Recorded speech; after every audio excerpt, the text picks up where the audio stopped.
La paciencia, pastor, la paciencia de Job. La paciencia de Job, ¿no? ¿En qué libro mencionan acerca de la paciencia de Job? Apartado del mal. Sí. ¿En qué libro? En un libro del Nuevo Testamento citan la paciencia de Job.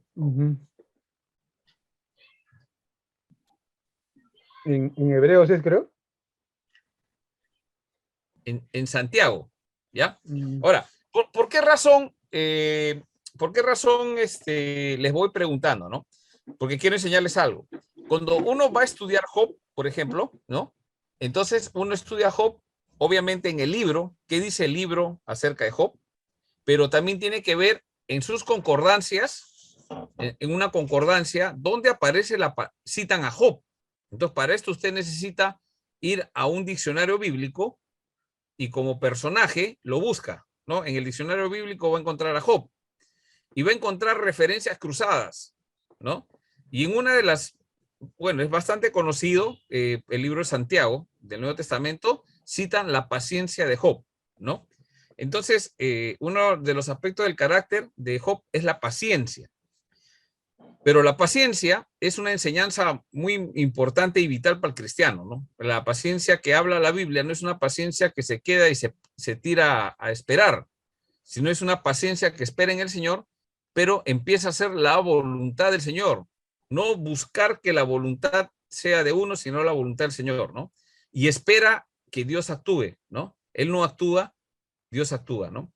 Y Job tenía esa característica, ¿no? Tenía esa característica y la paciencia al final tiene recompensa, ¿no? Poco difícil entender, pero tiene recompensa. Muy bien, entonces hoy día vamos a ver en esta primera hora, no tenemos todas las 3 horas para verlo, vamos a ver en esta primera hora, primer tiempo, hora y media, hora 20 tal vez nos queda, para poder estudiar un poco acerca de Job. A ver, aparte de la paciencia de Job, ¿qué cosas más saben acerca de Job?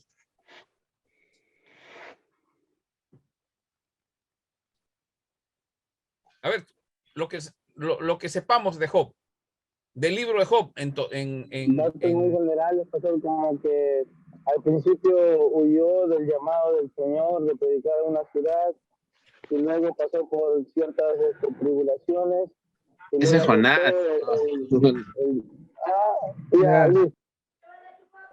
No, claro, pero pasó por tribulación, pero hermano, o no, la paciencia de la pérdida de sus familiares, la pérdida de todas sus cosas. Claro, claro, pierde todos sus familiares. Ya. A ver,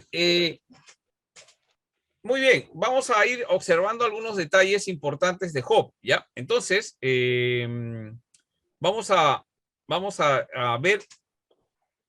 A ver, acá tengo.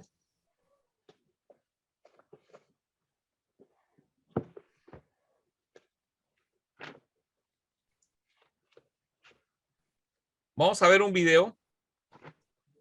No se olviden de tomar notas del video, por favor.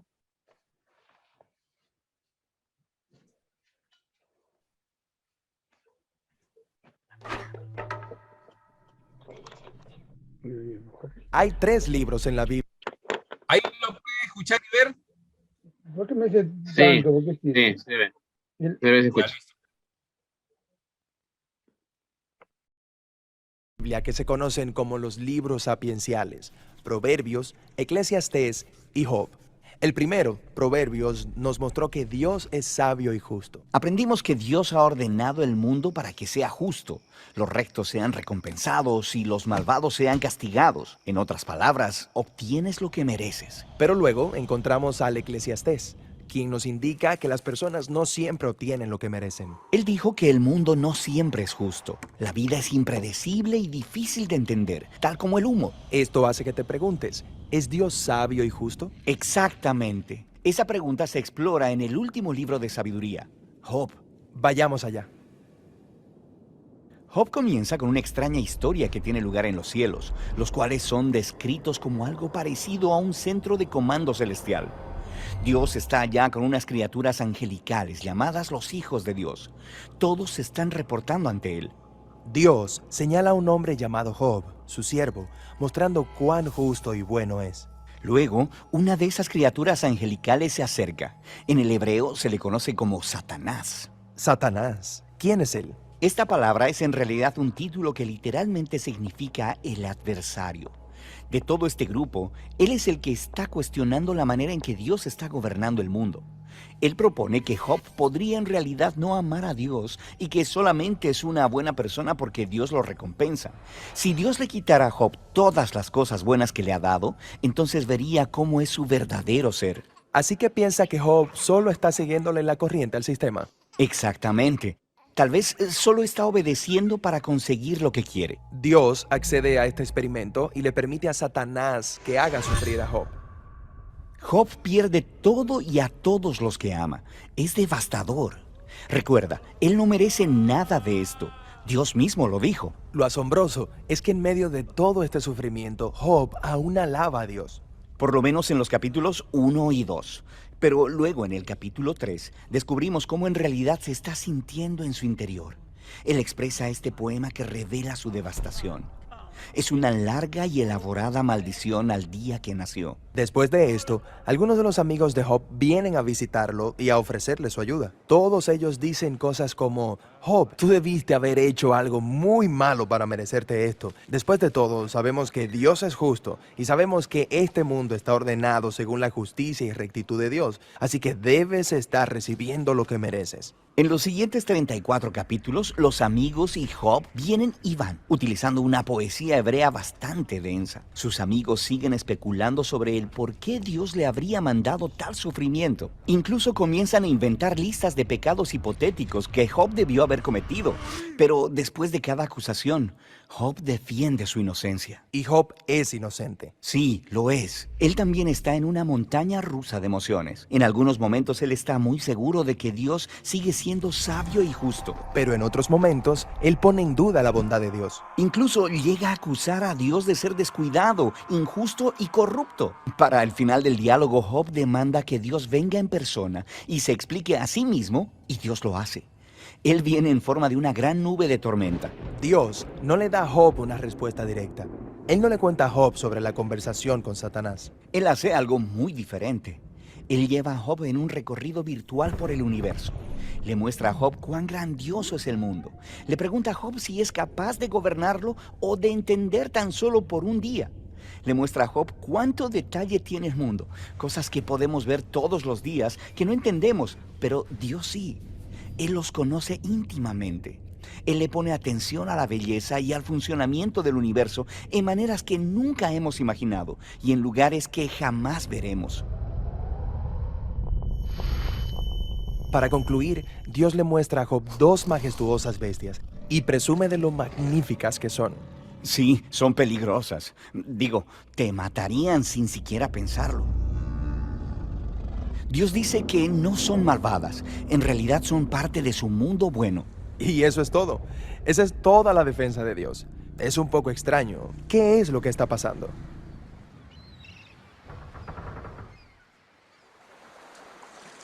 Desde el punto de vista de Job, parece que Dios no es justo, pero la perspectiva de Dios es infinitamente mayor.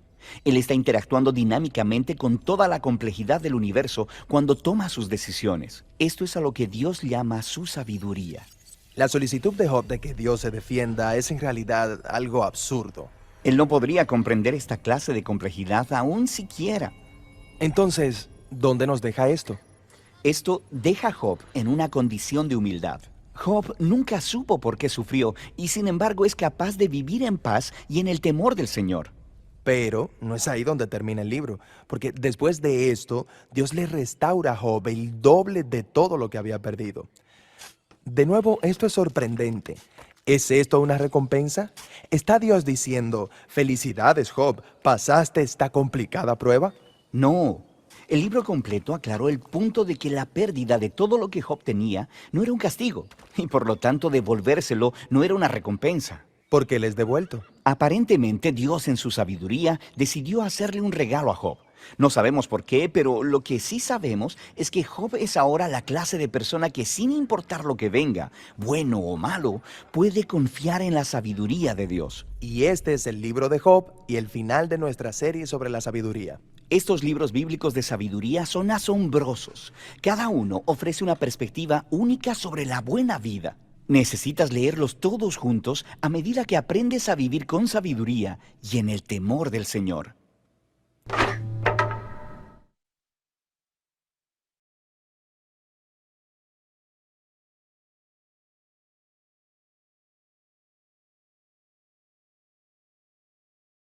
Muy bien.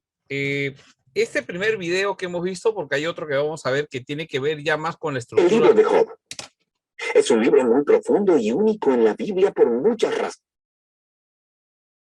Se mezcló. Ya. Este primer video, porque hay un segundo video de Job, tiene que ver con la parte que tiene que ver con respecto a la sabiduría. ¿Por qué razón es un libro de sabiduría? Entonces, este libro de sabiduría no tiene que ver tanto con la forma como fue escrita. Es un libro poético porque fue escrito, hay poemas, pero hay prosa también, bastante prosa, que es necesaria para poder explicar detalles y tiene que tener una narrativa para poder comprender todos los acontecimientos. Entonces hay relatos, pero principalmente este libro se considera como sabiduría porque acá Dios le muestra a Job, ¿qué cosa le muestra? Le muestra su sabiduría, le muestra su poder. Entonces, para Job, como hemos visto, Job termina y él nunca supo por qué sufrió. Dios no va a explicarle a Job por qué razón sufrió. Ahora, yo estoy más o menos resumiendo, también el video resume todo esto, pero usted tiene que volver a leer Job. Es necesario que usted vuelva a leer Job para que pueda comprender ahora desde esta perspectiva. ¿Cuál es la perspectiva del libro? La perspectiva del libro tiene que ver con sabiduría. La sabiduría de Dios es suficiente para vivir confiados.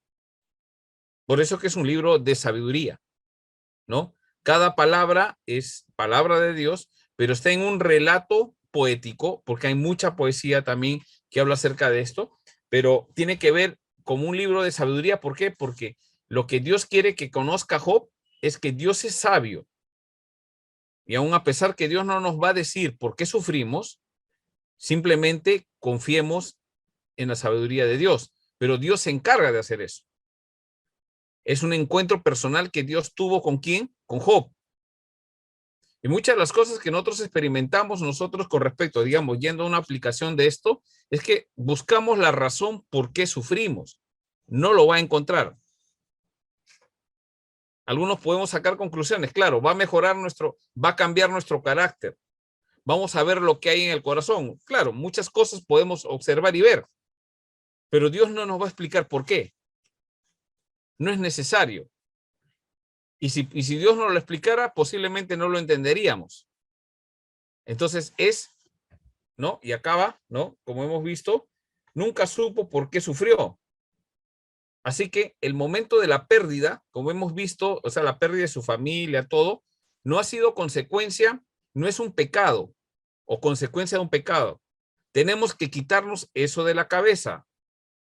Ojo, ¿cuándo es pecado? ¿No? Consecuencia de pecado, Dios lo decide. Dios va a decidir consecuencia de pecado. Si alguien actuó mal, es consecuencia de eso. Ya no tenemos que estar buscando más. Pero si uno sabe que está sirviendo al Señor, está haciendo las cosas y viene este tipo de sufrimientos, no busquemos o perdamos tiempo en buscar la razón, porque Dios no nos lo va a dar. Tenemos que buscarlo a Él para entender su sabiduría, por qué lo hace. Entonces vemos que acá, ¿no? La pérdida no es un castigo. En el caso de Job, ojo, por favor, en el caso de Job, no todo el que pierde, hay gente que está en problemas por sus situaciones pecaminosas, ¿no? Pero en el caso de Job, no es que tampoco era un santito, ¿no? Nunca pecaba, definitivamente sí, porque él presenta sacrificios. Es un sacerdote para su familia, que es una forma en el tiempo que vivió Job, que es antes de que existiera el pueblo de Israel, definitivamente, es antes que existiera el pueblo de Israel, porque no es el tipo de sacerdocio que se ve en el pueblo, es antes, entonces es un modelo. Entonces, la pérdida en el caso de Job no es un castigo. ¿Por qué? Porque Dios le vuelve a dar la familia, ¿no? Le vuelve a dar todo lo que tiene, la riqueza, todo lo que tiene, pero no es una recompensa. Porque algunos dicen, ya perdí, ahora Dios me va a dar. No nos equivoquemos. En el caso de Job sí le dio, porque ahí está basada la sabiduría de Dios, ¿ya? Lo que sí tenemos que aprender es que Job puede confiar en la sabiduría de Dios. Esa es la enseñanza. Si lo hacemos así, un resumen full, bien resumidito, Job puede confiar en la sabiduría de Dios. ¿De qué trata Job? De que Job, ¿no?, puede confiar en la sabiduría de Dios, ¿no? Bueno, ahí tenemos bastantes cosas que explicar. Muy bien, preguntas para iniciar un poco la exposición en la primera parte. ¿Alguna pregunta? Solamente que se podría recalcar que, que nosotros, para entender la sabiduría de Dios, tenemos que aceptar los designios de Dios. Sea bueno, sea malo, o sea, nosotros tenemos que aceptar los designios de Dios. Aceptar. ¿No? A veces, no hacernos preguntas, ¿no? Porque también al preguntarnos y al dudar, también ahí estamos negando nuestra fe, ¿no? Y nosotros pues tenemos que aprender, como se nos ha enseñado, ¿no? Hay preguntas que nunca las vamos a llegar a entender en la Biblia, ¿no? Quizás lo entenderemos cuando estemos en la presencia de Dios y ahí le preguntemos, ¿no? Yo me imagino que Job, cuando estuvo ya en la presencia de Dios, ahí le habrá preguntado a Dios, ¿no? ¿Por qué permite, ¿no? Pero en realidad, en la vida actual, nosotros tenemos que aceptar los designios de Dios, ¿no? Sea bueno, sea malo, como dice, a veces como cristianos, a veces decimos, pero si yo le sirvo a Dios y estoy acá en la iglesia y me salen cosas así, pues tenemos que aceptar, ¿no? Por ejemplo, la pérdida de un ser querido, ¿no? Son cosas que a veces quizás no, en nuestro propio entendimiento no vamos a entender, ¿no? Pero la sabiduría es en aceptar la voluntad de Dios. La cuestión es que debemos de saber quiénes somos y quién es Dios, ¿no? Dios es Job sabía que Dios es soberano, ¿no? Y por eso él dijo que voy a aceptar lo malo y no voy a aceptar lo bueno. Entonces, como Dios da, él también quita. Ese es aceptar la soberanía de Dios, ¿no? Y quiénes somos nosotros. Así es. Al final, Job dice, de a oídas te conocía. Mira cómo empezó, ¿ah? Él empezó ofreciendo sacrificio, un hombre justo. O sea, era un buen hombre de Dios. Varón justo y perfecto, dice la Biblia. Pero al final, después de la experiencia con Dios, lo que le pasa, él dice, de a oídas te conocía, mas ahora te conoce mi alma. Ahora sí te conozco, Señor. Entonces, claro, porque Dios mío, ¿no? Da miedo, ¿no? Da miedo querer conocer al Señor de esa forma. Yo varias veces le he dicho al Señor, yo no quisiera conocer con tanto sufrimiento, porque yo creo que sí, si nos ponemos un poco en los zapatos de Job, Job sufrió mucho, ¿no? Así como le dio miedo, como le dio miedo pastores de Neres del arca al rey David, ¿no? Le dio miedo. Así es. Hola, pastor. Sí. Preguntas y respuestas. Sí, claro. A ver, lo que yo he notado en Job, viendo el tema de cómo fue un hombre millonario, él vivió en la tierra de Uz, tuvo 7 hijos, digamos, no tuvo esposa, pero a pesar de todo, pastor, yo ahí veo que era un hombre, aparte de sabio, un hombre de fe a Dios, pero sus hijos ¿cómo eran? Digamos. Ahora, yo creo que yo veo un tema, ¿no?, de la familia ahí, digamos. ¿Por qué permitió esto, digamos, no?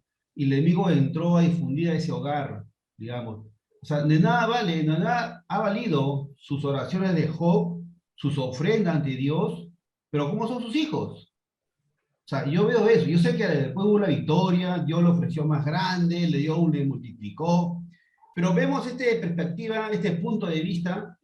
¿Por qué? ¿Qué pasó con esa familia, digamos? ¿Por qué pasó con sus hijos? O sea, a Job daba mucho homenaje a Dios. Pero el tema no era con Job, era con sus hijos. Tocó con sus tierras, con sus ganados, con su agricultura.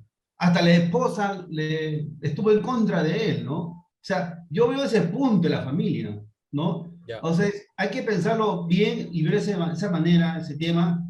Porque ahora, ¿qué nos enseña Job ahí? Digamos, que a mí me enseña Job, digamos, que yo solamente no debo de orar. O sea, yo me imagino Job habrá insistido a sus hijos, habrá insistido en enseñarles, pero ellos, precisamente, ¿cómo habrá sido en su crecimiento? Job ha sido una persona preparada ante el Señor. Ahora, no estamos viendo que había pergamino, no había Biblia, no había nada, ¿no? En esos momentos. Pero mira cómo efectúa el corazón de Job hacia Dios y cómo el diablo, el enemigo, en su astucia, porque también tiene su astucia de meterse y desafiar a Dios, mira, desafiar a Dios, pero no por él, por sus hijos, y atacarlo tanto en su carne, no espiritual, ¿no? Entonces hay un momento cuando yo veo ese tema, ¿no? Cómo debemos nosotros de analizar y de ver qué es lo que dice la Escritura para nosotros, ¿no? Claro, muy bien. Estamos viendo desde ese punto de vista, pero algo que les recomiendo a todos, si bien es cierto, Dios en su palabra, porque este libro es inspirado por Dios, o sea, es una palabra de Dios para nosotros, en el relato y todo, ¿no? Aunque es un autor anónimo, ¿no? Algunos piensan que es Job, otros piensan que es uno de los 4 amigos, o otros dicen que es Moisés. Es anónimo, pero se cuenta la historia y sabemos que Dios es el autor, ¿no? Que ha inspirado ese libro. Habla de Job, un varón justo, ¿no? Perfecto, apartado del mal, ¿no? Y que tiene una familia, ¿no? Y esa familia, él le dedica mucho porque ofrece sacrificios diarios por su familia, ¿no? Él era el sacerdote de su familia.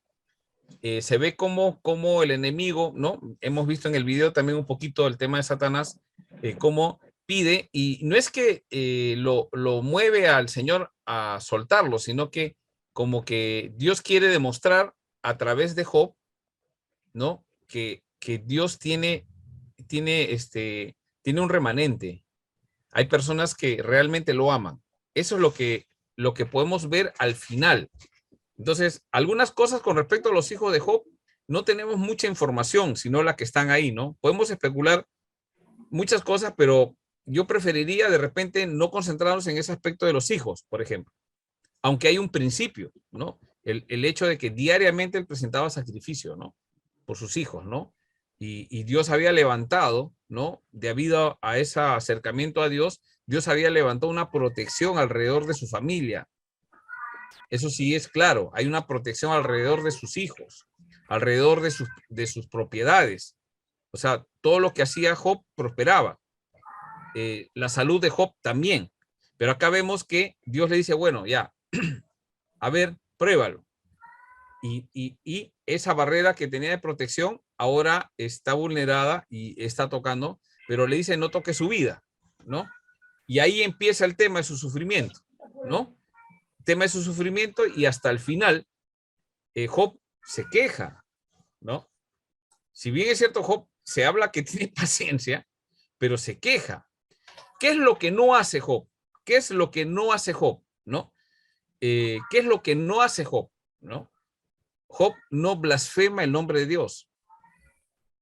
En eso mantuvo su integridad, pero cuestionó. Vamos a ver algunos pasajes donde él cuestiona la justicia de Dios. Casi le dice, eres injusto. Eres injusto, te estás equivocando. Ahí le dice. Y por esa razón que allí interviene Dios en los dos últimos capítulos y lo agarra a Job, ¿no? Y le dice, oye, yo soy injusto, yo cometo error, es lo que quiere responder esa pregunta, ¿no? Y le dice, ¿dónde estabas tú cuando yo creé esto? Habla del Leviatán, habla del otro, la Namut, algo así, ¿no? Y no entiendo mucho también de esos dos personajes que aparecen ahí, dos bestias, los salvajes aparecen ahí, no lo entiendo todavía, poco complicado, pero al final de todo eso resuelve el Señor, ¿no?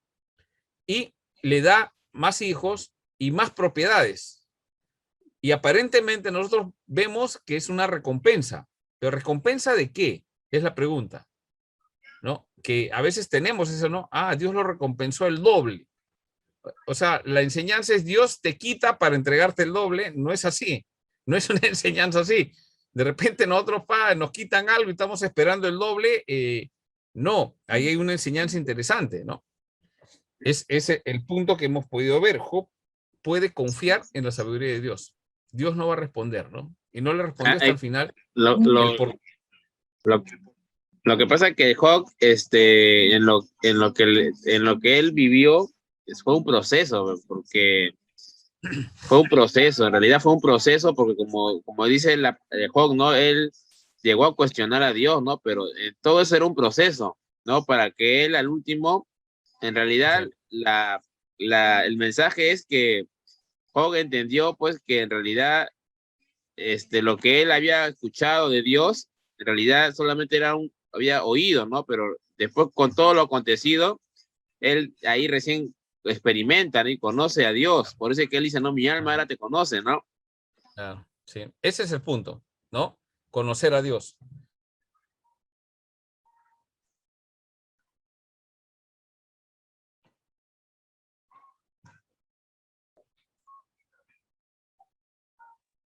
Se le fue la señal, creo. Se congeló. El pastor. Eso es fácil. No es fácil. Se congeló, claro. Pastor. Se congeló 30 segundos. Ya se le congeló ya. Estaba jugando a los encantados. Ya, ahora sí ya estoy descongelado. Ya. Sí. Bueno, ese será el internet. A ver, el punto es que Job era como que conocía, como muchas veces conocemos a Dios. Pensamos que conocemos. Hacemos culto, vamos a la iglesia, ¿no? Leemos, conocemos sistema sacrificial, cómo hacer, todo. Pero en realidad le conocemos a profundidad. Entonces, ¿cuándo es que le vamos a conocer en profundidad? En las dificultades, en el sufrimiento. Hay una tristeza, dice el segundo de Corintios, dice que hay una tristeza que viene del mundo. Esa no ayuda, no, nos hace daño. Pero hay una tristeza que proviene de Dios. Y esa tristeza que proviene de Dios viene para arrepentimiento, dice. El Señor siempre quiere encontrar eso, ¿no? Ese reconocimiento de humillar, que quiere que nos humillemos ante Él. Reconozcamos que Él ha decidido eso. O sea, evidentemente en el capítulo 1 vemos que Dios decide, Dios permite, ¿no? Él no quiere afligir, sino que permite. ¿Pudo seguir protegiéndolo? Yo creo que sí. Pero Dios permite y dice, sí, hazlo. Y tiene sus propósitos, ¿no? Y tiene un propósito también para nosotros que estamos leyendo, ¿sí? Muy bien. Vamos a pasar algunos elementos del video.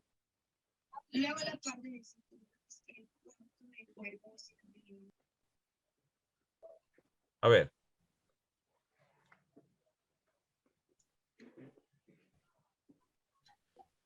Muy bien. Acá, a ver.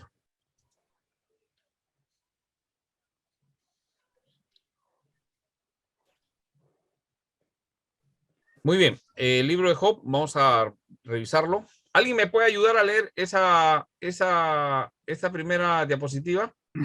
El libro de Job. Sí, adelante. Ya. Autor. El libro de Job, dice, no especifica el nombre de su autor. Los candidatos más probables son Job, Eliú, Moisés y Salomón. El autor humano queda en el anonimato. Pastor, hay una mancha negra ahí, ahora sí. Pero sabemos que detrás del que movía la pluma estaba el Espíritu Santo de Dios, el verdadero autor de la Biblia. A el sacerdote de su familia, otra característica de esa época. Acá Job era el sacerdote de su familia. Se me ha volado ahí algunas letras. Entonces, era el sacerdote de su... Esa es otra característica con respecto a cuando vamos a observar el libro de Job, ¿no? A ver, vamos a ver otro más. Fecha. Otro alumno, por favor. Ya, pastor. Fecha. La fecha de la autoría del libro de Job sería determinada por el autor del libro de Job. Si Moisés fue el autor, la fecha sería alrededor de 1440 a.C. Si su autor fue Salomón, la fecha sería alrededor de 950 a.C. Como no conocemos al autor, tampoco podemos saber la fecha de su escritura. Sí, sí. O sea, se especula porque en sí Job es anónimo, no sale, fue escrito por, no. Entonces puede ser Job, si es Job, ya ahí está la fecha, ¿no? Hay dos posibles fechas, ¿no? Si es que fuese el autor, ¿no? Pero debemos saber que este libro es inspirado, este libro es Dios es el autor, ya sabemos detrás, pero no sabemos con exactitud el autor, no podemos saber la fecha. Otro alumno, por favor. Yo, pastor. Podemos afirmar que Job vivió después de Noé y antes de Moisés. Esta es la evidencia. 1. Hay referencia al diluvio, 38:8 al 11, pero ninguno a la nación de Israel, a la ley, al sacerdocio o al tabernáculo. 2. Esa evidencia es importante, ¿ah? Job, algunos dicen, ¿cuándo vivió Job? Bueno, no podemos saber mucho, pero podemos situarlo por lo menos después del diluvio. Después del diluvio y antes de Moisés, ¿no? ¿Por qué? Primera evidencia, hay una referencia al diluvio, o sea que el autor cita el diluvio. Ya, muy bien, entonces ha sido después de Noé, pero ninguna a la nación de Israel. La nación de Israel, ¿dónde se forma? Como nación, ¿no? Ya con Abraham, ¿no?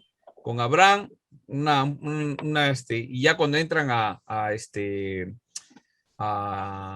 Egipto, ¿no? Y Moisés los libera, ¿no?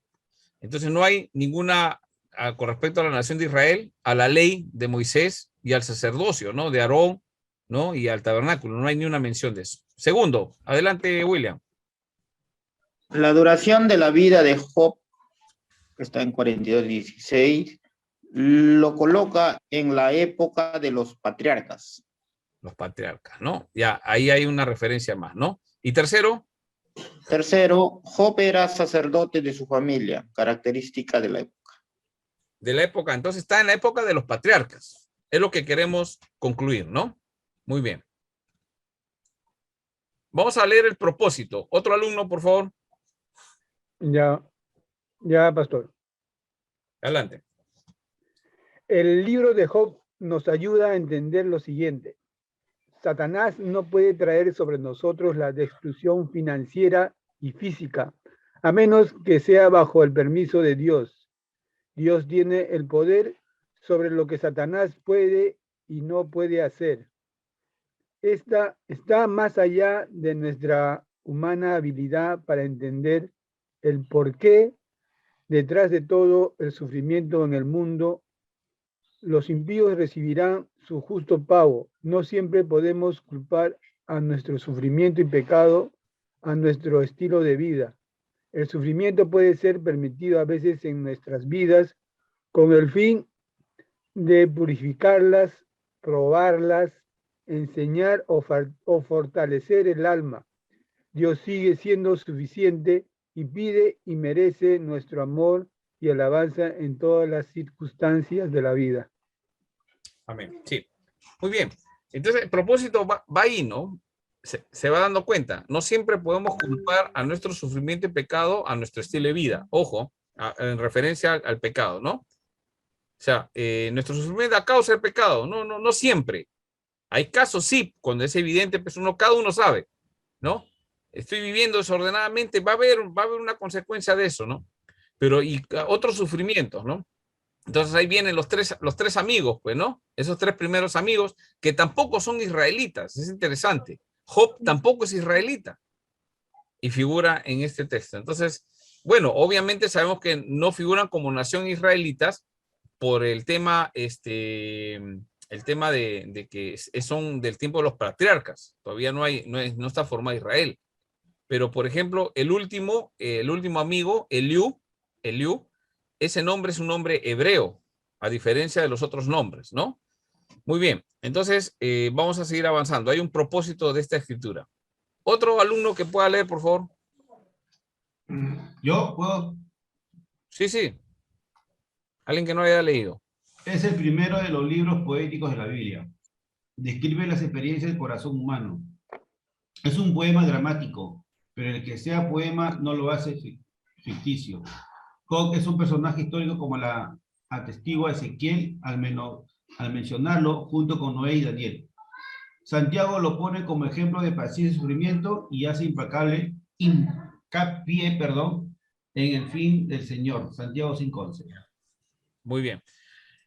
Hay algunas personas que, bueno, algunos eruditos que han pensado, bueno, por lo general son liberales, han dicho que Job es un personaje ficticio, ¿no? Es un personaje que ha sido creado para poder enseñar algunas cosas, ¿no?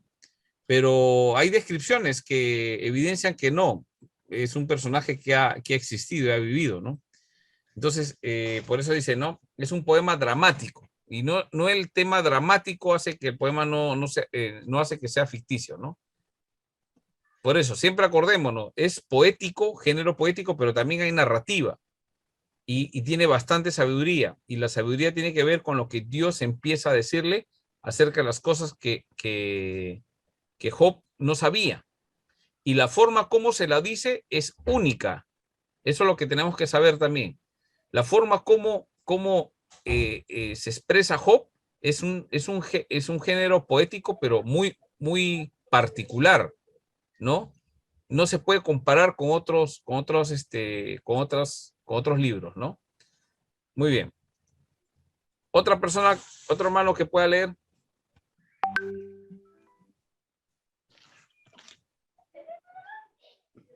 De los hermanos que no han leído, por favor, tienen que participar. Sí, por favor, tienen que participar. Adelante, Henry. Ya, ocupa este libro el tercer lugar de los llamados escritos del canon hebreo y se destaca tanto por su temática como por su majestuosidad y su riqueza literaria. Contenido. Trata una de las cuestiones que mayor relieve habían adquirido entre los sabios y el problema del sufrimiento. Su forma literaria es poético y es una obra maestra de gran originalidad. Muy bien, ¿no? Como es un género literario poético, una vez más mencionamos, es una obra maestra de gran originalidad. Pero ¿qué trata? Es el tema, ¿no? ¿Cuál es el contenido, ¿no?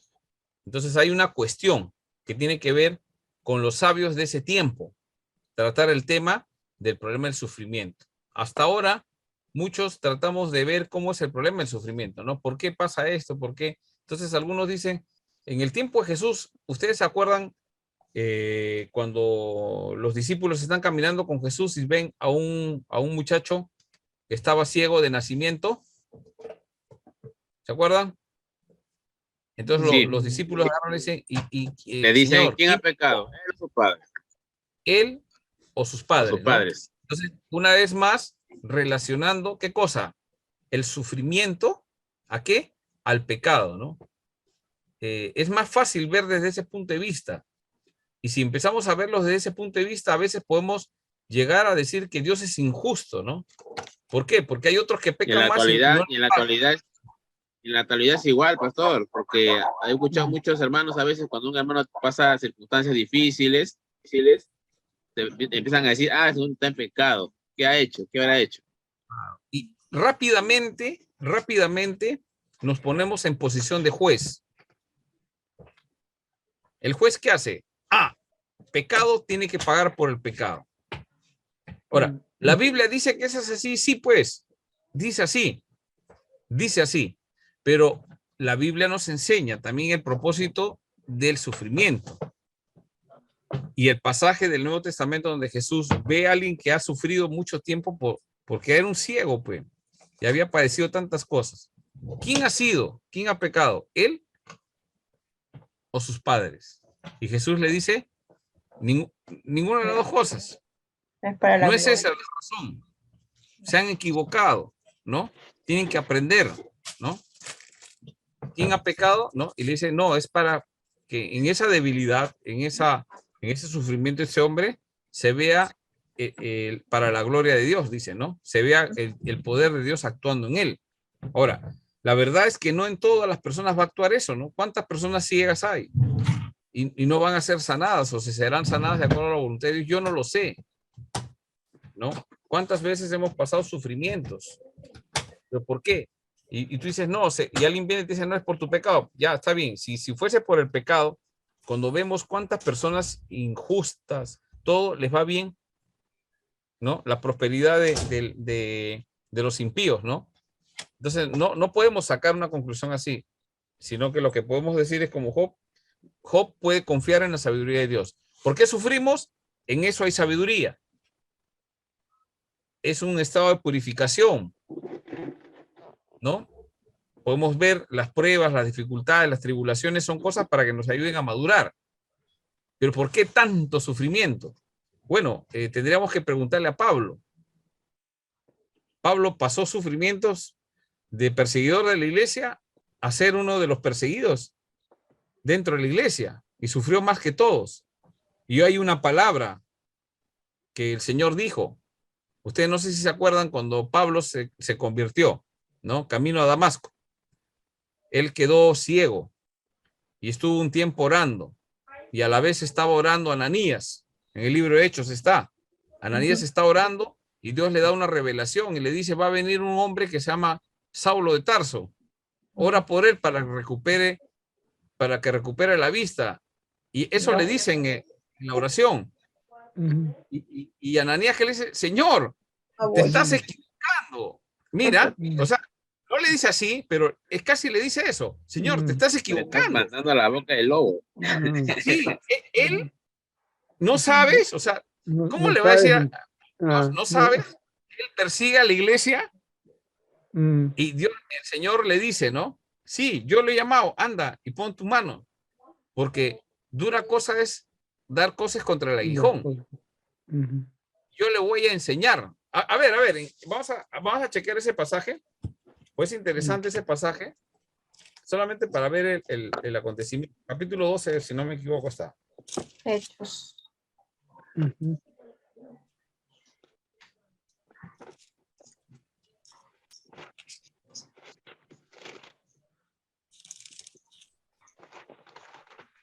Capítulo 9 pasó la conversión de Saulo.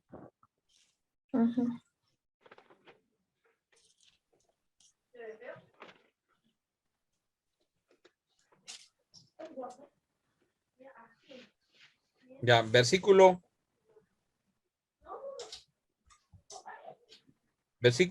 15. El Señor le dijo, ve porque instrumento escogido me es este, para llevar mi nombre en presencia de los gentiles y de reyes y de los hijos de Israel. Versículo 16.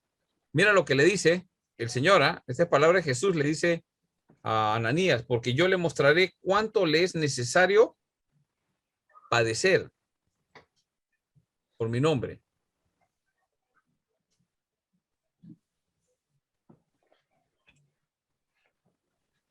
Yo no sé si eso sabía Pablo. Después él se da cuenta, ¿no?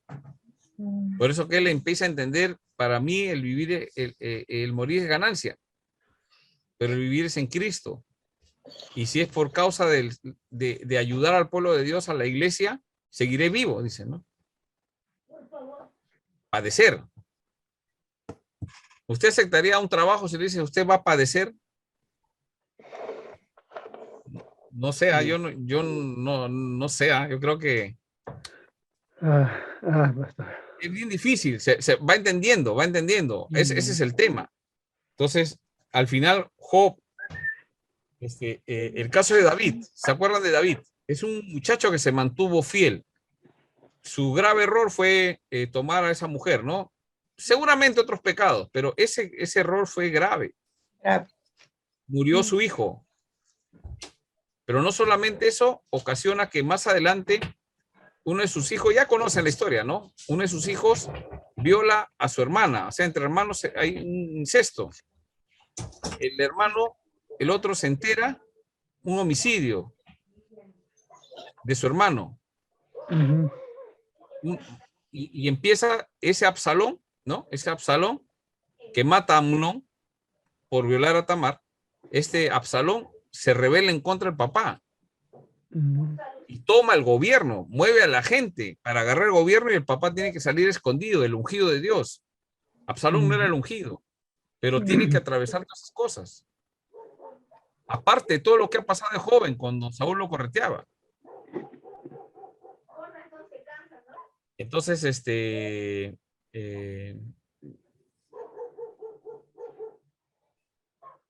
Ya se congeló. Otra vez. Desencantado. Dios quiere. Desencantado. Ya, ahora sí. Ya desencantado. O sea, un hijo mata a una hija, el otro hijo mata a ese hijo y después el hijo se subleve y lo quiere matar a él mismo. Así es, sí, pues. O sea, eso es sufrimiento. O sea, que tus propios hijos hagan eso, lo que decía César, ¿no? Ustedes tienen que tener en concepto todas esas cosas en la Biblia. No solamente podemos ver por un relato todo lo que Dios hace, no. Job, sí, tiene un tema familiar, pero como digo, él no quiere abordar el tema de la familia. Quiere abordar principalmente el tema de su soberanía de Dios y Job puede confiar en la sabiduría de Dios. ¿Por qué es así? No lo sé, pero no le da respuesta. A David tampoco le da una respuesta por qué padeció todas esas cosas. ¿Por qué un hombre desde muchacho fiel al Señor acaba siendo perseguido por uno de sus propios hijos? O sea, se pasa una vida bien complicada, David. Si bien es cierto, reina con alegría, lo vemos danzando, ¿no? Remolineando, lo vemos a David. A veces tenemos la idea de eso, ¿no? Y cuando él está siendo perseguido, interesante. Entonces, ahí vemos que Dios es un Dios sabio y es un Dios justo y tenemos que aprender a confiar en esa sabiduría.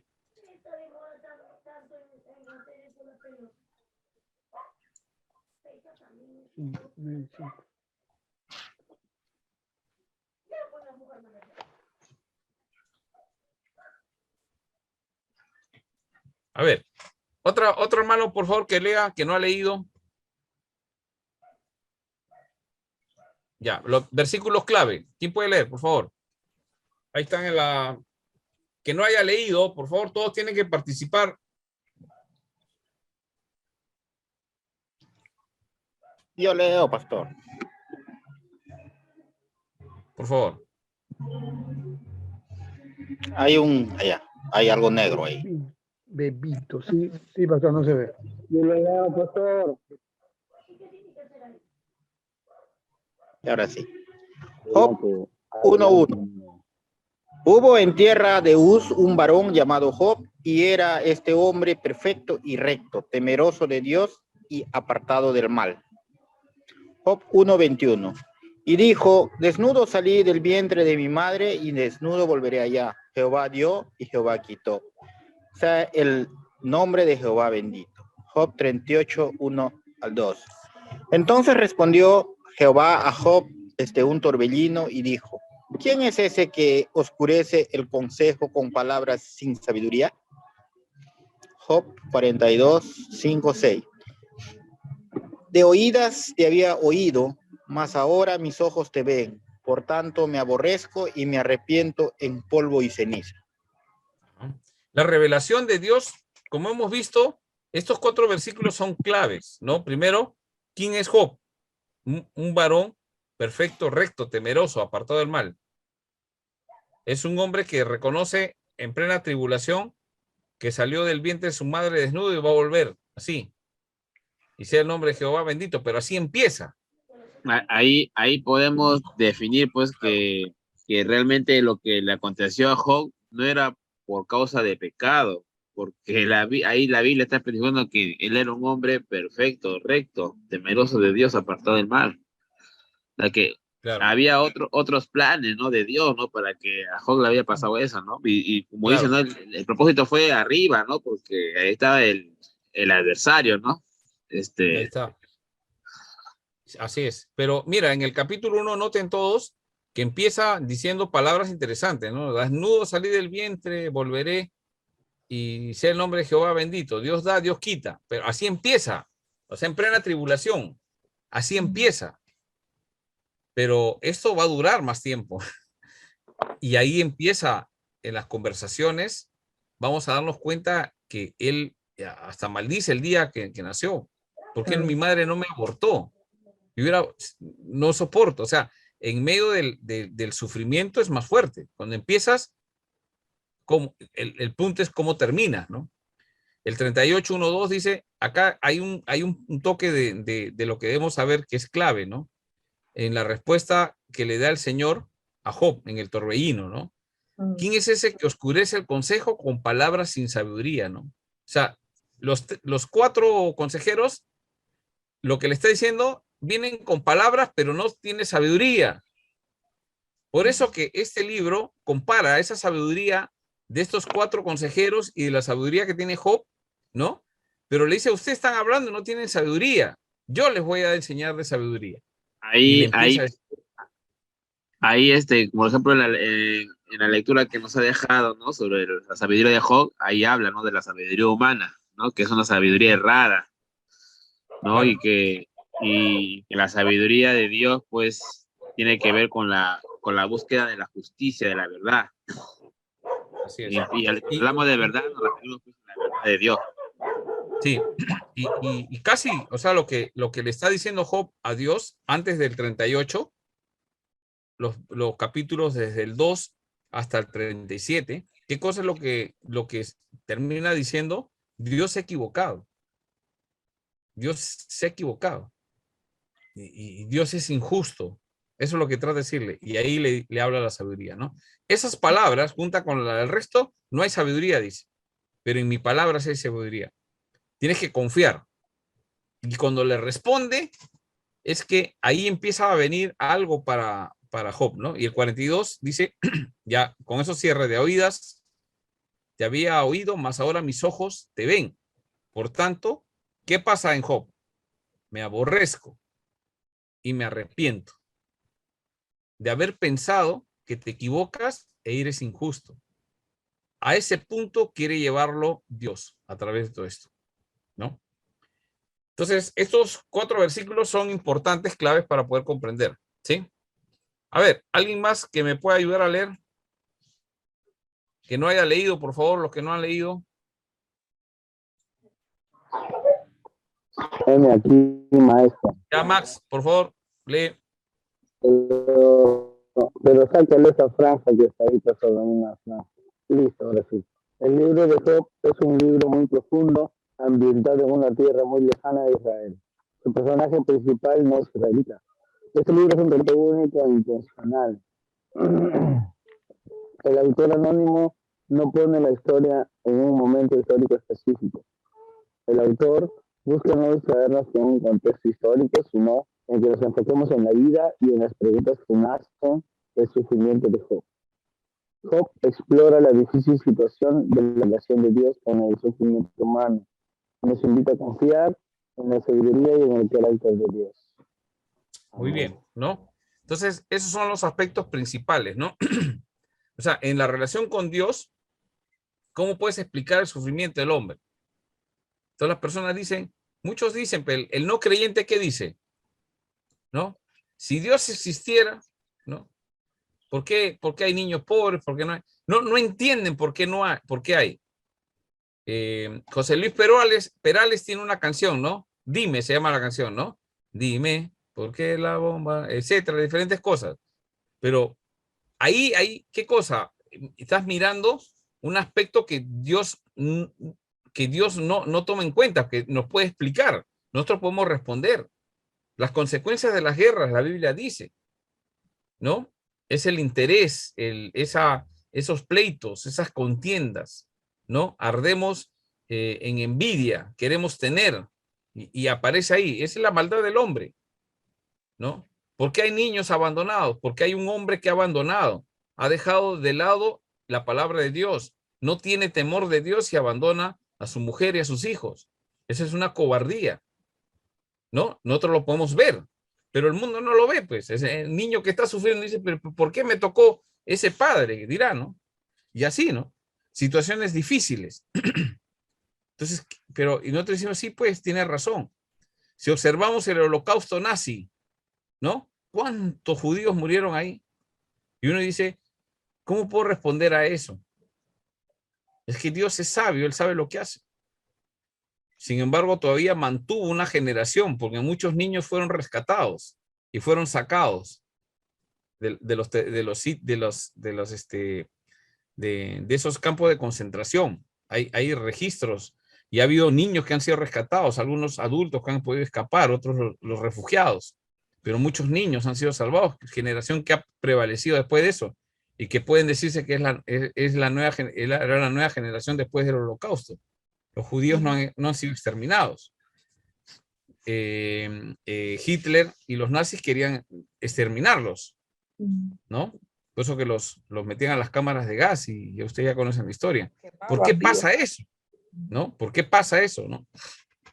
Entonces Dios es sabio, Dios sabe por qué, ¿no? Muy bien. La estructura del libro. Esto yo lo voy a leer. La estructura del libro es de la siguiente forma, ¿no? Capítulos 1 y 2 es el prólogo. Después hay un diálogo. Son los capítulos del 3 hasta el 41, ¿no? En ese diálogo, Job y sus 3 amigos son la mayor parte del cuerpo de este libro, ¿no? Del 3 al 31. Después, del 32 al 37, Job habla con Eliú. Note, Eliú es un nombre hebreo, ¿no? Que ya aparece acá, ¿no? Y al final los capítulos 38 y 41, ¿no? 38, 39, 40 y 41 son 4 capítulos donde Dios habla sabiduría, ¿no? Y es comparada con la falta de sabiduría en las palabras de Job, en la falta de sabiduría de los 3 amigos y de Eliú, ¿sí? Y al final, ahora el epílogo es el capítulo 42 donde Job dice, ¿no? Ahora sí te conozco, ¿no? Me arrepiento, me aborrezco por haber... Y pasa eso, ¿no? Muy bien, esa es la estructura del libro, nos va a servir para poder tener en mente cómo funciona el libro de Job. A ver, otro hermano que pueda ayudarme a leer, que no haya leído.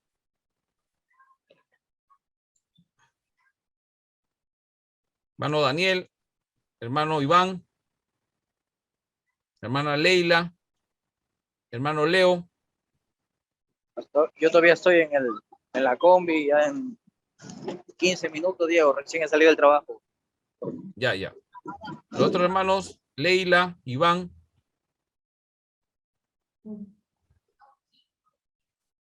Daniel.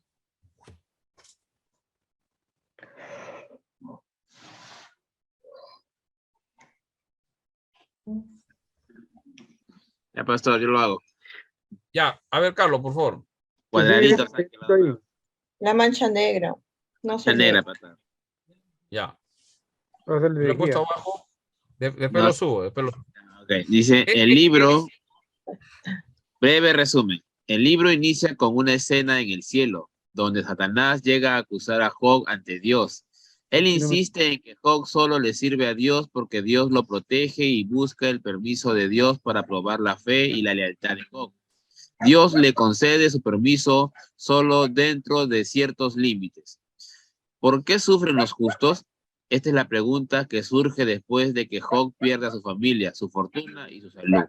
Los 3 amigos de Job, Elifaz, Bildad y Zofar, llegan a consolarlo y a discutir su aplastante serie de tragedias. Ellos insisten en que su sufrimiento es un castigo por el pecado en su vida. Sin embargo, Job permanece fiel a Dios a través de todo esto y afirma que su vida no ha sido una de pecado. Un cuarto hombre, Eliú, le dice a Job que necesita humillarse a sí mismo y someterse a las pruebas usadas por Dios para purificar su vida. Finalmente, Job cuestiona a Dios mismo y aprende valiosas lecciones acerca de la soberanía de Dios y su necesidad de confiar totalmente en el Señor. Job es entonces restaurado en su salud, felicidad y prosperidad, mucho más allá de su situación inicial. Muy bien.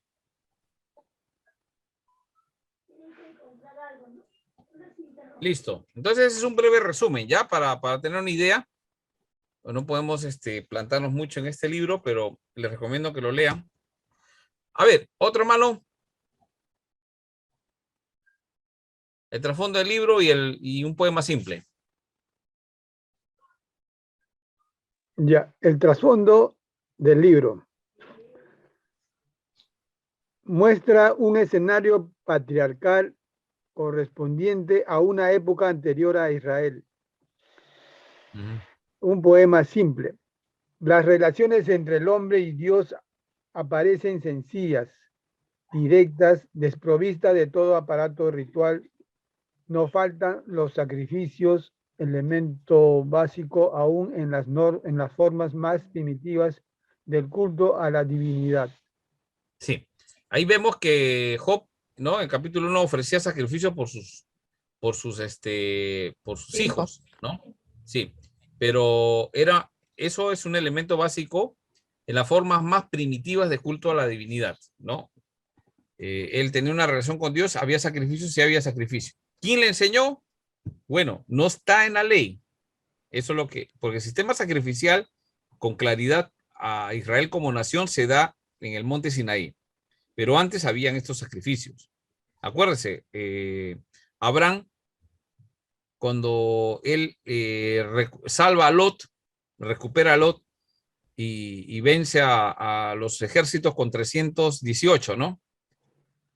Con 318 recupera.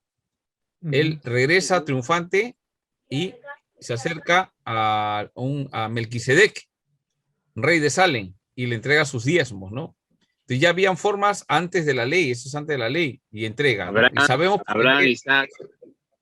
Sí, pero sabemos que Abraham entrega ese diezmo a Melquisedec, y según Hebreos, ¿quién es ese Melquisedec? Es Jesucristo. Jesucristo. Él está entregando su diezmo a Jesucristo. Y Jesús no es este Melquisedec no es del orden de los levitas, ni mucho menos, ¿no? Es de Judá, ¿no? Interesante esos elementos, ¿no? Vemos acá un elemento de sacrificio también. Cuando leemos el texto siempre tenemos que tener y presente en qué época se desarrolla, porque no podemos, después vamos a ver unos elementos hermenéuticos que considera José Martínez, y vamos a ver algunas cosas ahí. ¿Por qué? Porque si nosotros empezamos a interpretar pensando en el Nuevo Testamento, vamos a cometer errores. Si consideramos que están bajo la ley de Moisés, es otro error. Este pasaje no lo podemos interpretar así. ¿En qué época está? Un escenario patriarcal, donde están los patriarcas. ¿Sí? Una época anterior a Israel. Si alguien, y los patriarcas, ¿de qué época está hablando? Antes de Israel. Ese elemento es importante, hermanos. No podemos obviar eso. Muchos cometen errores de aplicación. Ahí, por ejemplo, como César nos comentaba un poco el tema de la familia. Entonces, habría que ver el concepto con respecto a la familia en el tiempo de los patriarcas, que no es lo mismo en el tiempo de Jesús. ¿Sí? No es lo mismo en el tiempo de Jesús. Y no es lo mismo en estos tiempos. Pero el principio bíblico hay que aprenderlo a sacar. No podemos nosotros interpretar sin considerar la época, el escenario. Por eso que lo he puesto acá. Es un escenario patriarcal. La pregunta, ¿habían sacrificios? Sí habían sacrificios. En el tiempo patriarcal, cuando estaba Abraham, ¿había sacrificios de hijos, de niños? Sí habría sacrificios de niños. Por eso que el pedido que le hace Dios a Abraham, anda, ofréceme el sacrificio, a Abraham le fue más fácil que a alguno de nosotros ahora, ¿no? O sea, ahorita que no hay este tipo de sacrificios, nadie practica sacrificios, y el que lo practica, pues ese está penado. En ese tiempo sí, las deidades se permitía todo eso, entonces Dios le pide en ese contexto, entonces Abraham responde frente a eso, ¿sí? Hay que considerar las épocas. ¿Estamos de acuerdo? Muy bien. A ver, otro hermano, a ver, los hermanos que de repente ya llegaron a su casa, o no sé por qué no están. Ya estoy, pastor. Ya, a ver. La naturaleza del conflicto de Job. ¿Sí? Sí. Ya. Esencial para la correcta comprensión del libro. Su problema no es tener que afrontar grandes sufrimientos físicos o morales, la pérdida de sus bienes y de sus hijos, la enfermedad horrible, humillante, atenuadora, la incomprensión de su mujer, el abandono por parte de amigos y conocidos, la irritante intervención de sus consoladores. El problema de Job es eminentemente teológico. Ya. ¿Quién dice eso? El libro de Martínez, el primer libro que leyeron, y lo he puesto acá porque eso tenemos que observar.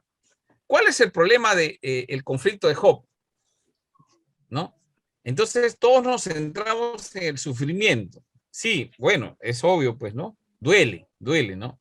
Entonces su problema no es eso, ¿no? Porque en los sufrimientos físicos, morales, pérdida de bienes, de hijos, enfermedad, esa incomprensión de su esposa, ¿no? El abandono de parte de sus amigos y conocidos que lo están atacando, y en vez de ayudarlo, él se está irritando, ¿no? Más se está enojando, ¿no? El problema de Job, en el libro de Job, es eminentemente teológico. ¿Qué cosas? No estamos hablando de teología, estamos hablando el aspecto teológico no como estudio, sino como conocer a Dios. Es algo teológico, viene de Dios. La soberanía de Dios. Muy bien, muy bien, muy bien. Va viendo cómo va relacionando todo su conocimiento de teología sistemática, la introducción. Por ejemplo, en Salmos podemos ver muchos atributos de Dios. Su omnipotencia, su omnipresencia. Por supuesto. Esa es la idea de la teología, hermanos. Hay personas que dicen, no, que la teología es académico, pero es que es una forma mejor de conocer a Dios con más claridad, ¿no? Ahora, el punto es, hay que conocer a Dios. ¿Para qué? ¿Para qué necesitamos conocer a Dios? En este caso, Job necesitaba conocer la soberanía de Dios. ¿Para qué? ¿Por qué Dios no le responde? Entonces, el asunto no es el sufrimiento, ni el por qué. Así Dios le diga el por qué, no lo va a entender. El punto es conocer a Dios. De a oídas te conocía, mas ahora te conoce mi alma. Me aborrezco, dice, ¿no? Y me arrepiento. Entonces, es la presencia de Dios, pues, o sea, conocer la soberanía de Dios. Dios da, Dios quita. Ahora la primera palabra en la prueba cambió. Al final tiene que volver a decir, ¿no? Muy bien, entonces el problema es eminentemente teológico, ¿no? Y teológico tiene que ver quién es Dios, su soberanía. Muy bien, ¿puedo confiar? Ahí está la diferencia. Ahora, vamos a ver cuál es el problema teológico de Job. A ver, alguien que pueda leer, por favor. A ver, yo, pastor. El problema teológico de Job. Ese negrito, pastor, por favor. Ahí está. El porqué de su situación. Sus amigos Elifaz, Bildad y Zofar afirman que los grandes sufrimientos son consecuencia de grandes pecados. Job sabe que ha llevado una vida recta y se rebela contra las falsas imputaciones. ¿Cuál era la causa de que Dios lo tratase como a su peor enemigo? A juzgar por los hechos. Sí. Y Job se atreve a quejarse a oídos del Altísimo. Para Job, Dios estaba cometiendo un gran error o una gran injusticia. Estados de ánimo, lo más hondo de la desesperación hasta las cumbres más altas de la esperanza. Sí. El problema teológico estaba en esto, ¿no? Él estaba buscando el porqué de su situación, ¿no? Ahí están los tres amigos, ¿no? Elifaz, Bildad y Zofar. Son nombres que no son hebreos. El único Eliú sí es un nombre hebreo, ¿no? Entonces, los amigos, ¿qué dicen? Es tu pecado. Pero Job sabe que ha llevado una vida recta. ¿Y qué hace? Empieza a discutir, se rebela contra las falsas acusaciones que le están haciendo, ¿no? No, es por tu pecado, ¿no? Ya, a veces eso ya es fácil de entender, ¿no? Pero ¿cuál era la causa de que Dios lo tratase como a su peor enemigo? Esa pregunta es interesante, ¿no? Da la impresión que lo está tratando como un enemigo, ¿no? ¿Y por qué podemos decir eso, no? Viendo los acontecimientos, todo lo que le está pasando, ¿no? Y debido a eso, Job se queja delante de Dios, ¿no? Y para Job, Dios está cometiendo un error. Y vemos estados de ánimo. Eso es importante también ver para poder comprendernos y comprender a otras personas, ¿no? Los estados, la desesperación, ¿no? Un elemento cuando uno está en este tipo de prueba, la desesperación, ¿no? Pero también vemos en el libro de Job que él parece como un bipolar, ¿no? Está desesperado, pero no es que es bipolar, sino que él después se da cuenta que tiene esperanza en Dios. Eso es lo que Dios quiere experimentar en la vida de Job. Está desesperado, no sé si a usted le ha pasado alguna vez, estamos desesperados y después decimos, no, Dios tiene el control de las cosas y cambia y empezamos a vivir en esperanza, ¿no? Pero estamos saliendo y viene a una situación difícil, de nuevo la desesperación y volvemos a la esperanza, ¿no? No sé si había notado esos elementos en Job, el problema teológico de Job, ¿no? Entonces, en esa discusión es que Dios interviene. Hermano, usted quiere conocer a Dios, tiene que pasar por situaciones difíciles. Entonces, Job muestra eso, ¿no? Interviene Dios. ¿Quién puede leer, por favor?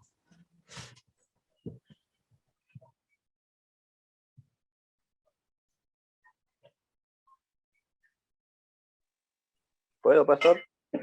Sí. Adelante, Henry. Interviene Dios. Las preguntas de Job no son contestadas.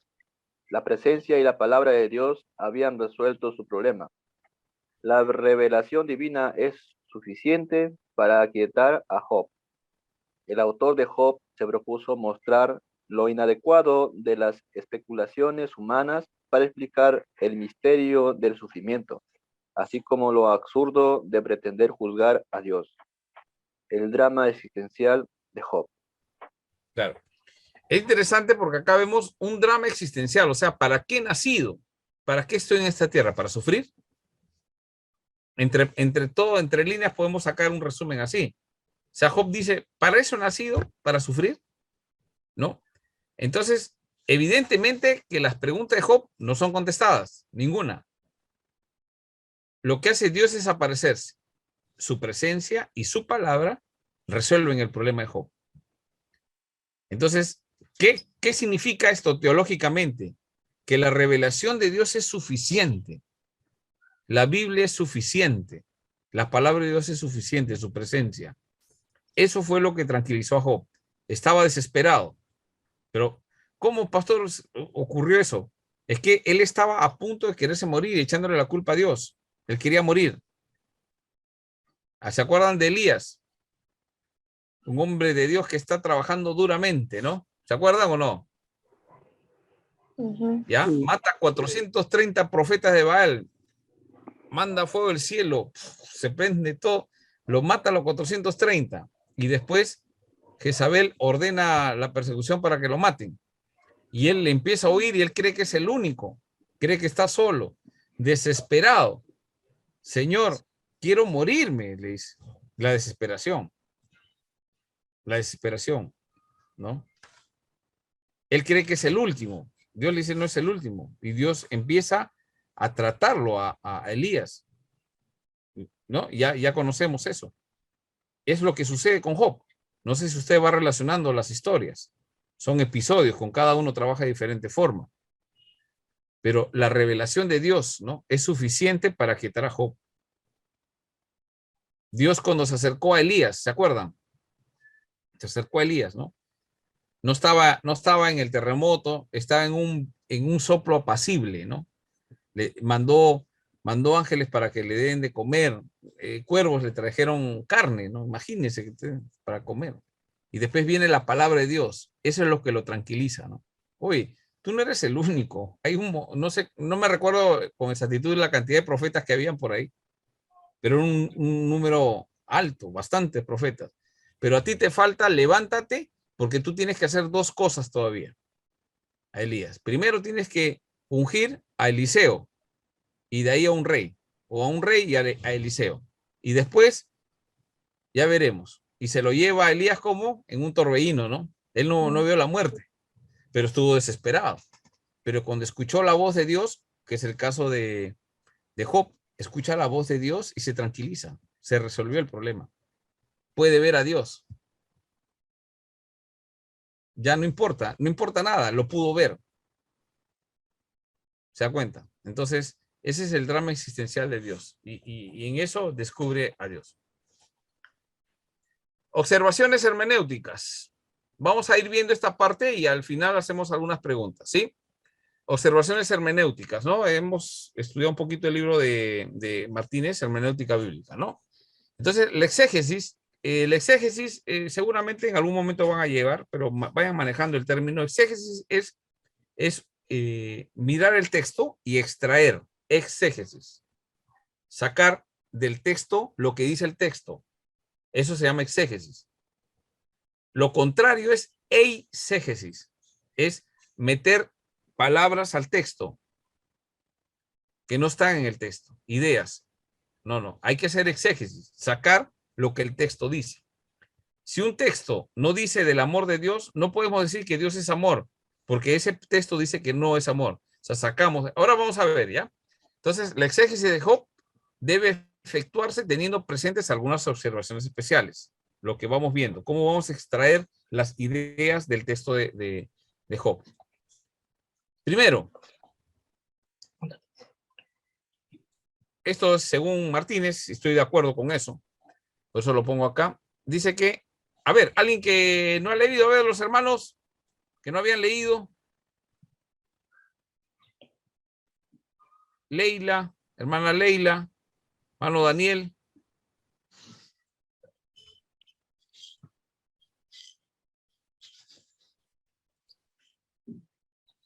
A ver, si no están ellos, a ver, alguien que no haya leído, que quiera leer.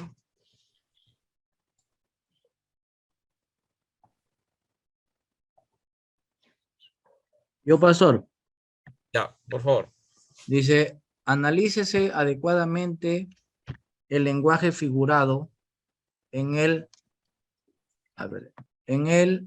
que abundan no solo las metáforas y los símiles, sino también los contrastes, las ironías y las frases candentes.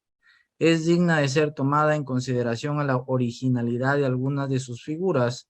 Ejemplo, la piel de mis dientes, 19:20, las puertas de su rostro, 41:41, los párpados del alba, 41:18. Muy bien. Esta parte dice que ya hemos aprendido en Salmos y en temas poéticos el tema del lenguaje figurado, ¿no? Ya no vamos a volver a entrar en eso. Entonces, en este libro lo que abunda, ¿qué cosa es? En este libro de sabiduría, y casi en todos los libros de la Biblia hay metáforas. Usted tiene que aprender a reconocer cuándo es metáfora y cuándo es literal. Ya les he enseñado un poco, tienen que seguir practicando. Cuándo son metáforas y cuándo son símiles, ¿no? Son dos figuras literarias, es lenguaje figurado, ¿no? Pastor, pero por ejemplo, cuando hablamos de metáfora y figurado, ¿no es lo mismo o son dos cosas distintas? El símil es parecido, pero acuérdate que el símil viene el cómo. Ujú. Y Es termina como, igual. claro, sí. Y la metáfora es que utiliza una figura para reemplazar a otra, ¿no? Hay una diferencia ahí, ¿no? Son similares, pero no es lo mismo. Después también hay los contrastes, ¿no? Hay contrastes, ¿no? Hay ironías también, ¿no? Hay frases también, como dice, candentes, ¿no? Entonces, eso hay que tener en consideración cuando vemos el libro de Job, porque en el libro de Job se van a encontrar, por ejemplo, la piel de mis dientes. En la segunda parte. La piel de mis dientes. ¿Qué cosa es la piel de mis dientes? ¿A qué se refiere? Porque los dientes no tienen piel, ¿no? ¿O sí? Lo mismo pasa cuando dice el dedo de Dios, ¿no? Entonces la pregunta es, ¿Dios tiene dedo? Y ahora uno, no, sí, bueno, ya cada uno sabrá cómo interpretarlo, ¿no? De acuerdo a eso. Pero, por eso, si Dios es espíritu, Dios no tiene ojos, no tiene rostro. Pero sin embargo habla de rostro, hay que interpretar a qué se refiere el rostro, ¿no? Y acá dice la piel de mis dientes, ¿no? Justo, pastor, Después, pastor, justo sí. ahora leyendo el libro de Gordon Gee, justo leí el prólogo, en la cual pues ahí te hace mucho énfasis en la forma como debemos de leer la Biblia y los Salmos, ¿no? Teniendo Así mucho es. en cuenta casualmente el contexto y de Sí, cómo viene, ¿no? Sobre qué trata el contexto. Entonces ahí va a salir, ¿no? La forma y por qué utilizaban esas palabras, ¿no? así es, Eso es lo que he ¿no? entendido. Sí. Entonces, Porque si no, por ejemplo, interpretaríamos mal. sí, hay que tener mucho cuidado. ¿Y cómo es que vamos a ir aprendiendo a medida que tomemos en cuenta estas recomendaciones? Hermanos, el seminario ustedes van a pasar y después, ya cuando acaben el seminario, ustedes van a tener diariamente que enseñar, preparar un mensaje, no sé, de acuerdo a lo que se dediquen. Tienen que poner en práctica lo que saben, ¿no? Es como el inglés, ¿no? Aprendes el inglés y si no lo practicas, con el tiempo uno se olvida, ¿no? Eso pasa también cuando aprendemos idiomas como el hebreo, el griego, ¿no? Si no hay práctica, uno se olvida. Entonces, las formas como uno va viendo las metáforas, cada vez hay que ir descubriendo. Por eso es necesario que tengan libros, ¿no? Donde le puedan explicar, como ya les he dicho, les he recomendado qué libros pueden utilizar, porque es importante saber la figura para poder interpretar, ¿no? Entonces, por ejemplo, a ver, en Job 19:20, ¿no? Por ejemplo, en la Reina Valera 60, dice, mi piel y mi carne se pegaron a mis huesos y he escapado solo con la piel de mis dientes, ¿no? Ahora, ¿usted cómo se va a ayudar?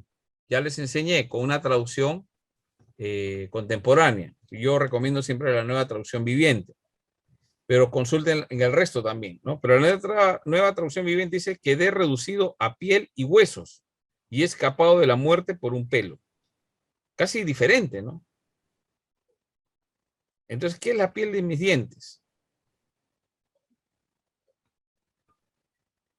¿No? Entonces, es piel y huesos. Piel y huesos, ¿no? Bueno, hay que revisar un poquito más, pero lo estoy poniendo de ejemplo, ¿no? ¿A qué se refiere con piel de mis dientes? Porque esta traducción es Reina Valera 60. Ojo, ¿ah? No es el original. Están traduciéndolo ahí. Hay que entender qué cosa es lo que dice el original también. Lo otro que hay que considerar en la figura es en la puerta de su rostro. Los párpados del alba. ¿A qué se refieren? Pues el alba no tiene párpados. Párpados tienen los ojos. El alba no tiene ojos, pero lo presenta como una figura de un rostro, ¿no? Que tiene párpados, el alba, ¿no? Es a lo que se abre, ¿no? La función. Entonces ahí podemos ir entendiendo. Bueno, habría que analizar eso. Segunda recomendación. Hermana.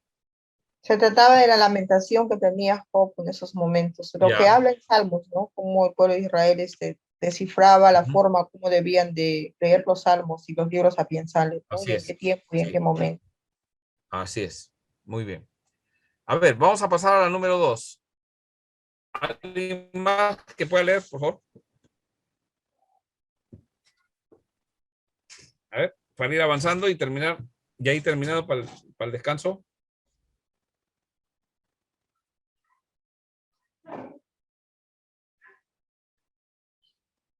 Ya yo leo, pastor.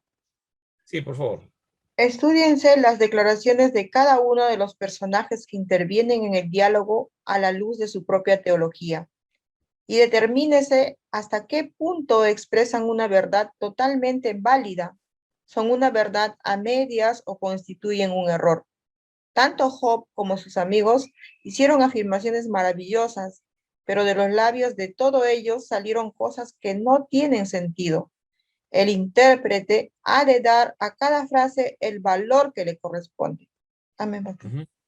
Muy bien. Listo. Ahí, ¿qué cosa es lo que hay que tener en consideración? Las declaraciones de cada uno de los personajes. O sea, por ejemplo, los 4 amigos decían que era, ¿qué cosa decían?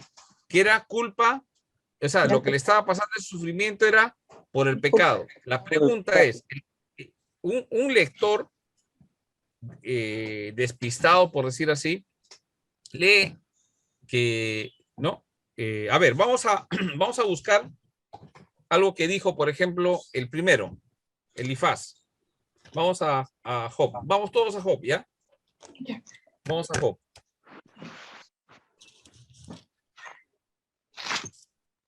Capítulo 4.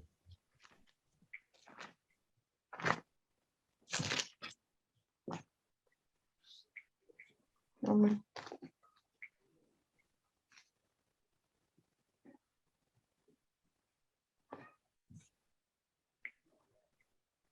Ya.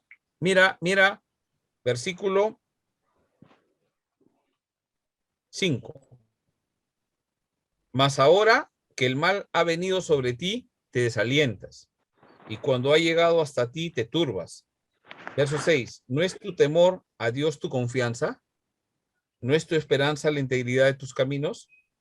Recapacita ahora, le dice. ¿Qué inocente se ha perdido? Le hacen una pregunta. Mira, esa es una pregunta retórica. Ojo, que hay que observar de esos detalles. Le hace una pregunta. ¿Qué inocente se ha perdido? Le dice. ¿Existe alguien inocente que se ha perdido? ¿Existe un inocente que le está pasando todo el sufrimiento que tú estás? Eso es lo que le dice Elifaz, ¿no? ¿Y en dónde han sido destruidos los rectos? Dime, alguien que camina rectamente, ¿dónde han sido destruidos? No, eso no es así. Versículo 8. Como yo he visto, los que harán iniquidad y siembran injuria, la ciegan. O sea, tú estás recogiendo lo que le dice, tú estás recogiendo lo que has sembrado. Has pecado, le dice. Versículo 9, perecen por aliento de Dios y por el soplo de su ira son consumidos. ¿Te das cuenta? Le dice que se muera. ¿No? Entonces, ¿qué cosa es lo que le está diciendo Elifaz? ¿No? Es por tu pecado. Entonces, digamos, alguien entra a la Biblia y lee. Elifaz dice que es su pecado, va y predica y enseña que Job está sufriendo por el pecado. No ha leído Job. Está haciendo otra cosa, no ha hecho su tarea. ¿Qué es su tarea? Leer todos los capítulos de Job para entender la historia de principio a fin. Pero a veces queremos enseñar cosas y no nos damos el tiempo de estudiarlo profundamente. Son 42 capítulos que tenemos que leer y tratar de entenderlos todos. Y ahora lo estamos estudiando para poderlo comprender en general. ¿Sí o no? ¿Ya? Entonces, eso hay que tener cuidado. Eso es lo que dice acá, ¿no? Estudien las declaraciones de cada uno de los personajes que intervienen en el diálogo a luz de su propia teología. O sea, Elifaz tenía una teología. ¿Cuál era la teología de Elifaz? Que Dios da sufrimiento por causa del pecado. Esa es su teología. Y Job cambia. O sea, al final Dios le dice, oye, ustedes no saben, le dice. Dios se revela. Dice, ¿por qué? ¿Te das cuenta? Confía en mi soberanía. Es lo que le dice. Eso es lo que Dios revela en su palabra, ¿no? Muy bien. Vamos a una más. El tercero. ¿Alguien, por favor, lea?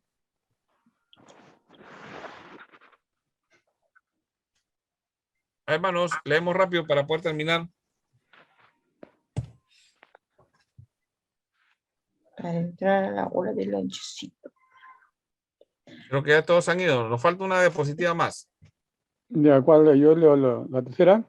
Por favor, José, léelo, José Luis. 3. Evítese ver en determinados pasajes más de lo que realmente significan. Algunos versículos tientan casi irresistiblemente a revestirlos de un sentido nuevo testamentario que no corresponden al pensamiento original del texto. Ejemplo, los pasajes relativos al intermediario en la corte celestial. En los cielos está aún mi testigo y mi defensor en las alturas. 16-19. Y yo sé que mi Redentor vive. 19-25. Aquí no hay ninguna alusión a Cristo, nuestro mediador, en el sentido en que nos lo presenta el Nuevo Testamento, sino a un ser celestial que necesariamente había de existir por razones de justicia para hacer triunfar la defensa de Job. Sí, eso hay que tener mucho cuidado, ¿ya? No podemos interpretar más de lo que realmente significa, ¿no? Eso hay que tener mucho cuidado, ¿no? Tratar de decir, no, acá está Cristo, acá habla de Trinidad. No, hay que tener cuidado porque tiene otro propósito, ¿no?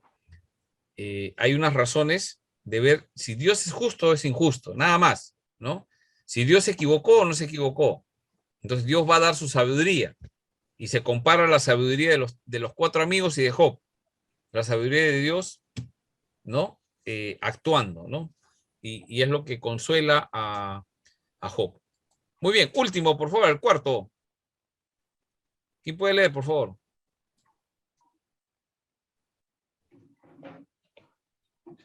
Ya, yo lo leo.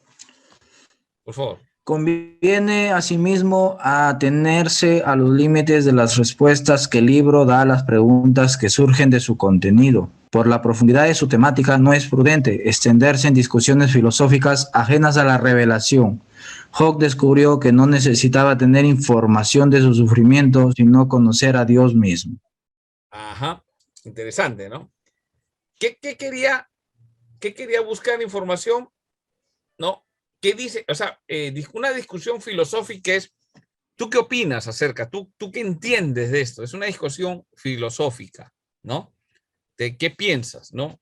Como piensas, así actúas, dice, ¿no? Primero pienso, luego existo, dicen algunos, ¿no? Entonces, según el pensamiento, eso es filosofía, ¿no? ¿Qué tú piensas, ¿no? De esta situación, ¿no?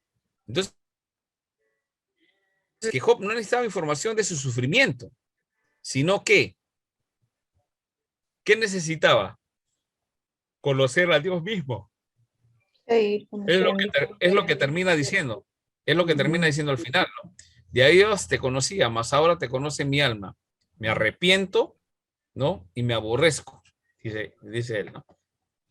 Eso es lo que quería llegarle Dios y bueno, después por eso le recupera todo lo que tiene y más cantidad, ¿no? Pero no como una recompensa, sino porque Dios así lo ha decidido, ¿no? No le va a explicar, porque tú resististe, te di. Tampoco se enseña el texto. Porque si no sería de que, mira, todos los que hemos sufrido les va a dar Dios algo. No siempre Dios da, ¿no? Entonces ahí vamos a entender. Muy bien. ¿Alguna pregunta? Si no, para ya irnos al descanso.